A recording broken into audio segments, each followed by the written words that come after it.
Hello, good afternoon, and welcome to the Midday News.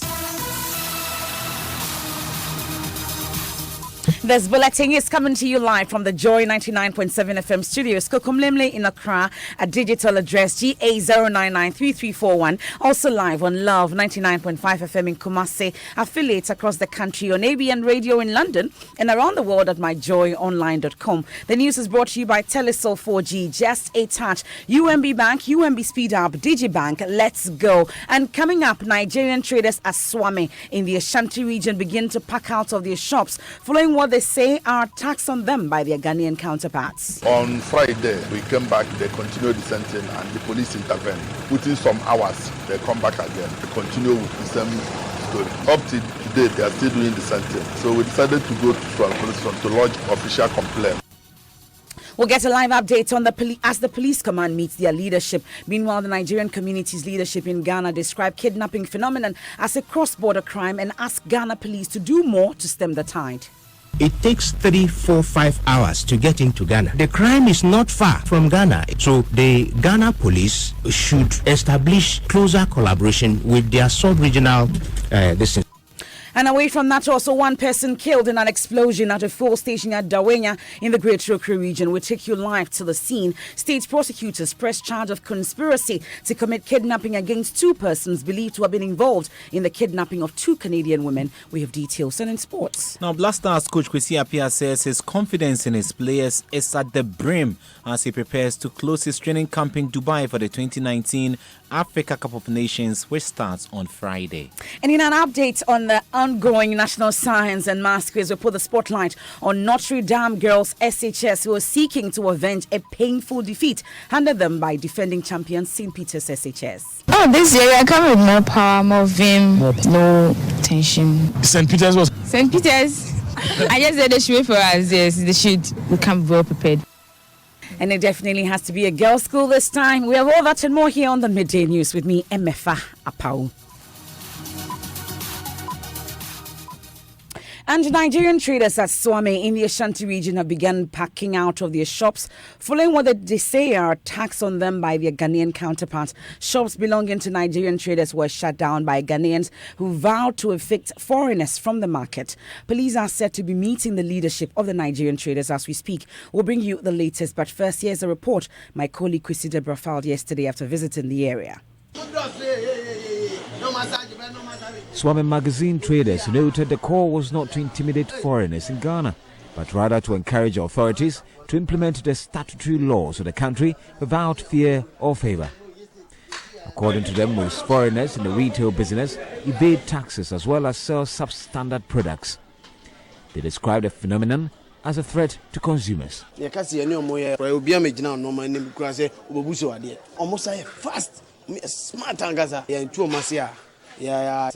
of the Nigerians, they don't buy anything from Ghanaians. They have destroyed Kumasi. They bring in new substandard parts. Because of that, everybody wants the new and not the home use. We want them to engage in wholesale. Their goods are substandard and there are lots of imitations. Our leaders are not helping us also. They will sell to you at 2,000 cedis and retail at 1,500. We don't need them here. You can't do that in Nigeria. Speaking with Joy News, President of the Nigerian Retailers Association, Ikechukwu Obiara, said their stores have been locked since last week, Thursday. On Friday, we came back, they continued dissenting and the police intervened and they all ran away. So we start our business. Within some hours, they come back again. They continue with the same story. Up to today being Monday, they are still doing the same thing. So we decided to go to Swami Police Station to lodge official complaint. So the commander told me that the regional commander have called him that they are going there to have a meeting based on the issue. That I should give them some more time that they will resolve the problem. Reporting for Joy News, Kwesi Deborah. And Kwesi Deborah joins us on the line with more details. So Kwesi, let's start off from yesterday. You were there. You've spoken to the Nigerian leadership. They've told you about the attacks that they've undergone. But today you've been to the market. What's the situation? Yes, as part of our test, we got here around 9 a.m. and tried to find out what has happened after the closure of the shops yesterday. And also what transpired when the leaders of the Nigerian traders met with the police also yesterday. We got here, and for information, most of the shops are located at the back of the Swagat Hotel, and that's here in Swambagina. So I saw them removing their stuff from the shops, and these include brooms and knives, which I may not be able to tell if they are wholesale or retail stuff, and also personal items, which were also in the shops. And I tried speaking with them, but they told me they can't speak with me officially, and I should rather speak with Mr. Obi, who happens to be the president of the Nigerian Traders Association. But what I got from them is that they can't stand the level of aggression from their Ghanaian counterparts. So that's why they are packing their stuff out of the shops. But if they talk about attacks, what forms of attacks are they specifically talking about, Christy? Do we know? Yes, they come to them almost all the time and try to tell them that if they don't get out of their shops and also stop dealing in retail business, they are going to force them out. So it's a bit of aggression, which is more of a threat, and try to tell them that they should stick to the wholesale business, not the retail. Now, this matter has been reported to the police. At least the Swami police are aware of this matter from the report that you filed. What have they done about it? Yeah, yesterday we tried to speak with, of course, Mr. Obi. We spoke with him, and he told us they were in a meeting. And today they are at the regional police command with a regional commander, and they're trying to trash things out. And what we're getting out of the police is that they're also inviting Peter to come in the meeting so that they can trash things out. It's a process of bringing an amicable solution to this whole impasse. So they are in a meeting right now at the police command. My colleague there, Christy Deborah, now this is not the first time this is happening, so we'll keep our ears and eyes on that meeting and bring you details as and when we get it. Meanwhile, Nigerian High Commissioner to Ghana, Olufemi Michael Abikoye, in a press statement has expressed worry about what he describes as media stereotyping of the Nigerian community in Ghana in the light of a recent criminal incident involving its compatriots. Here are extracts. Since the last press release of the Nigerian High Commission, dated 16th April 2019, on the maltreatment of Nigerian nationals deported from Ghana to Nigeria, its attention has been drawn to the daily media reportage against Nigeria and describing Nigerians in Ghana as a bunch of criminals. The Ghanaian press, both print and electronic, as well as social media, seems to have enjoyed a field day in demonizing Nigeria, which for all intents and purposes is seen as a fraternal brother to Ghana. Captions such as kidnapping in Ghana, data shows Nigerians are largely involved in the menace, 2 Nigerians shot dead in the Upper West region, have become a worrisome daily reportage which have caused untold pains, agony, as well as apprehension to the teeming law-abiding Nigerians living in Ghana. This set of people comprises astute businessmen, bankers, insurance brokers, teaming students, as well as investors that are daily trooping to Ghana. The High Commission does not and will not condone some misguided youth that have taken to criminality as a way of life, regardless of nationality, creed, or color. Nigerians or Ghanaians alike stand to be condemned in its totality and punished according to the municipal laws of the land if found guilty. It, however, becomes terribly worrisome to take the actions of an insignificant few elements from Nigeria to criminalize and to unfairly or unreasonably canonize a brotherly country like Nigeria as a country of criminals who have come to disturb the peace in Ghana.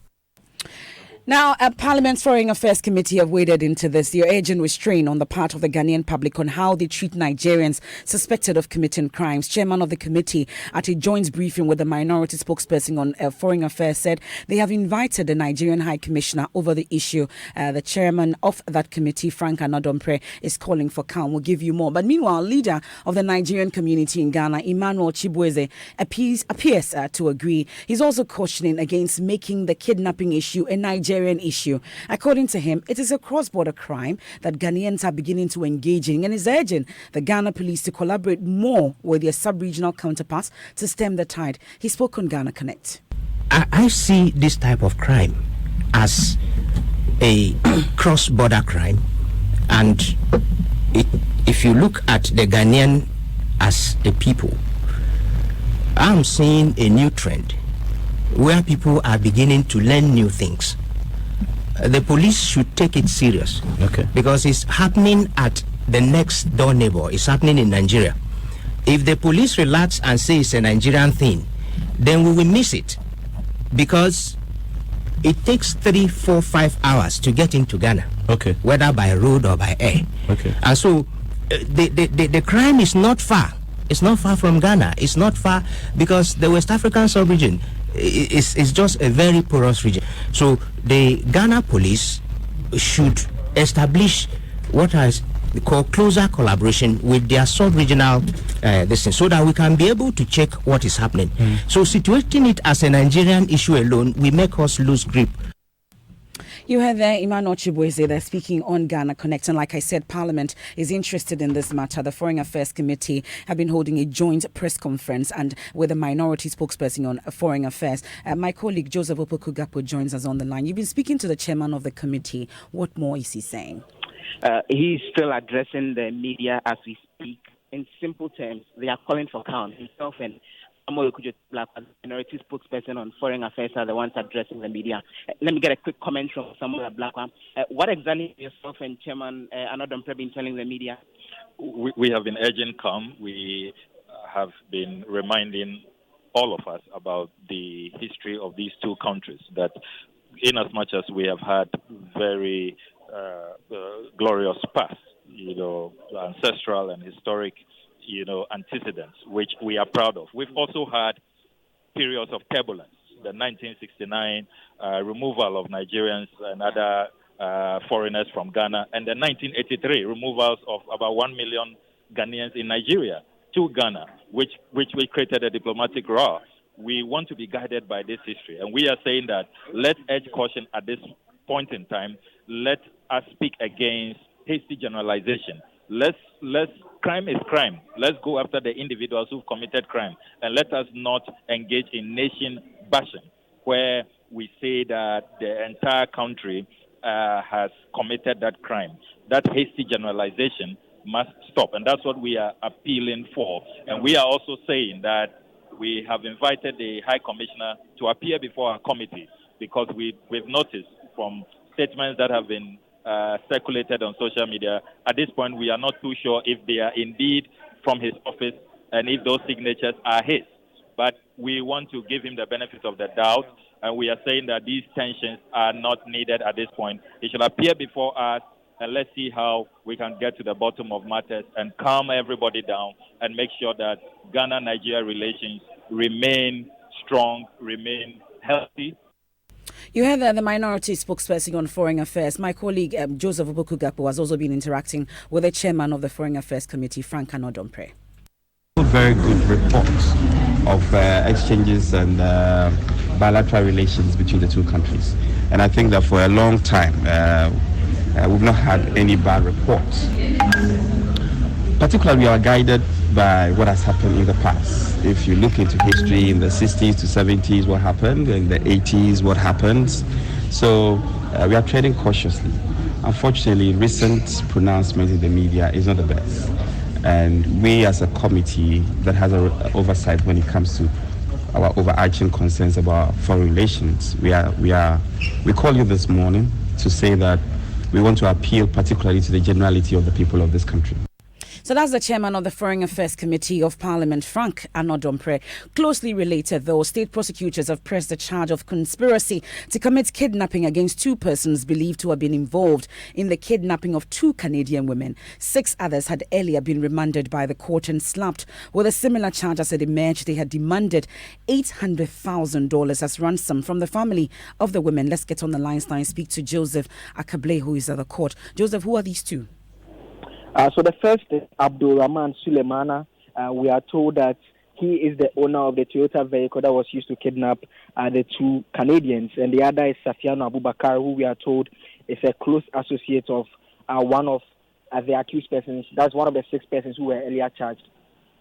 But the prosecutors offer any explanations for why these 2 were not brought earlier? So they explained that when they were arrested, the prosecutors had reason to grant them a police inquiry bail because it was not clear the extent to which they knew about the said activity. But subsequently, they had reason to believe that the PSB may have known more than the prosecutors thought initially, for which reason they decided to charge them now. The 2 individuals actually asked to speak in open court. The first is the owner of the vehicle, Abdul Rahman. He said in open court that he had no idea that his vehicle would be used to commit a crime.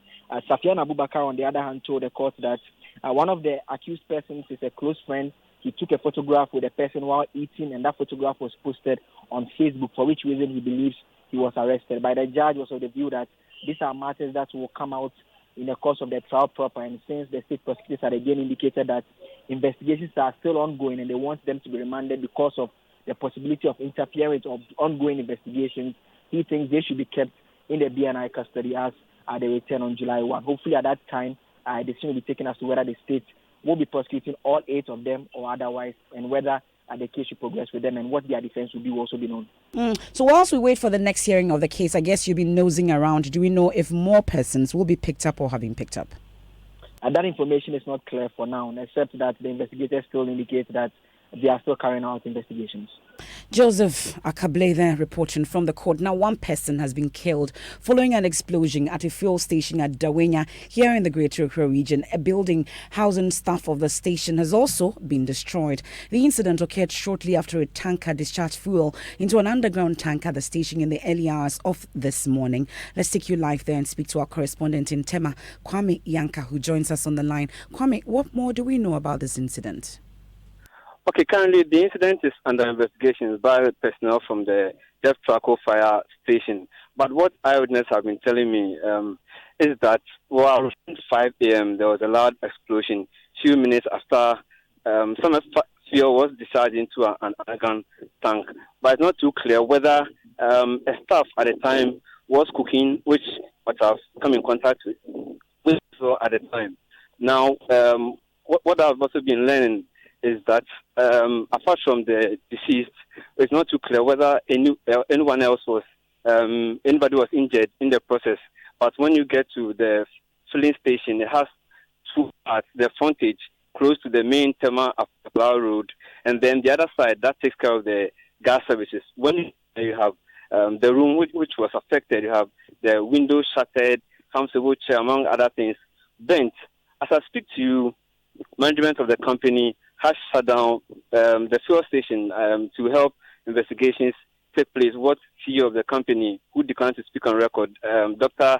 Talashi Akaba, tells me that for now they want to mourn their dead, and then probably if the place is safe to operate by next week, services will then begin. That's our correspondent in Tema, Kwame Yanka, bringing us up to speed on that explosion in Tema earlier today. Now, doctors at the Komfo Anokye Teaching Hospital say many children are dying or suffering from complications, including respiratory, gastrointestinal burns due to caustic soda ingestion. According to them, the situation has reached epidemic levels. So Heming Terrier has more. Ingestion of the corrosive chemical remains a common problem within the pediatric population in middle and northern belts of Ghana. A minimum of 4 new cases of children under 5 years swallowing caustic soda are reported every week at Komfo Anokye Hospital. The commonest injections that we encountered were kerosene, occasional DDT, and the rest. But nowadays, it all just shifted to caustic soda injections. We are seeing it so frequently that a week hardly passes without us recording a case of caustic soda injection. And the consequences are very huge. Number of cases we are seeing, some of the years we saw as much as 28 in a year. It's an epidemic. That's what I would say, yes. Poor handling of the substance by parents and guardians who lack knowledge on safety handling is to blame for widespread occurrence. Continuous storage of caustic soda in soft drink or water bottles exposes children to danger of drinking it. Professor Samson Entry is head of Child Health Directorate at Komfo Anokye Teaching Hospital.